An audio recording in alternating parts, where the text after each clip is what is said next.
Gen Z আন্দোলনের পর সাবেক প্রধান বিচারপতি সুশীলা কার্কির নেতৃত্বে নেপালে গঠিত হয়েছে অন্তর্বর্তী সরকার। সামনে নির্বাচনী আয়োজন, অবকাঠামো পুনর্নির্মাণ ও ভূরাজনৈতিক চ্যালেঞ্জ মোকাবেলায় কার্কি সরকারের প্রধান কাজ হয়ে দাঁড়িয়েছে। মূলত আন্দোলন ও সরকার পতনের পরে দক্ষিণ এশিয়ার এই দেশটিতে একেবারে নতুন রাজনৈতিক বাস্তবতা তৈরি হয়েছে। এসব কারণে সুশীলা কার্কির অন্তর্বর্তী সরকারের সামনে অপেক্ষা করছে অভ্যন্তরীণ ও আন্তর্জাতিক উভয় ক্ষেত্রে নানা চ্যালেঞ্জ।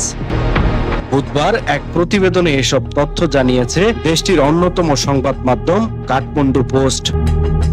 সংবাদ মাধ্যমটি বলছে, সাবেক প্রধান বিচারপতি সুশীলা কার্কির নেতৃত্বে নেপালে নতুন সরকার গঠিত হয়েছে। পরে 3 সদস্যের মন্ত্রিসভা দায়িত্ব নিয়েছে। তবে দেশটির পররাষ্ট্রমন্ত্রী কে হবেন তা এখনো নির্ধারণ হয়নি। জানা গেছে, সাবেক কয়েকজন সচিব ও রাষ্ট্রদূতকে এই পদে আনার চেষ্টা চালানো হলেও এখনো সিদ্ধান্ত হয়নি। আন্তর্জাতিক সম্পর্ক বিশেষজ্ঞদের মতে, সুষ্ঠু ও গ্রহণযোগ্য নির্বাচন আয়োজনের জন্য ভারতের পাশাপাশি চীনের সমর্থন, আরো বড় শক্তি যেমন যুক্তরাষ্ট্র, ইউরোপীয় ইউনিয়ন, যুক্তরাজ্য, জাপান ও দক্ষিণ কোরিয়ার সহযোগিতা অত্যন্ত গুরুত্বপূর্ণ হবে।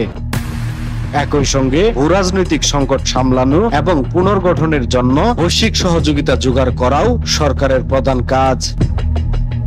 নিউজ ডেস্ক, সময়ের কলম।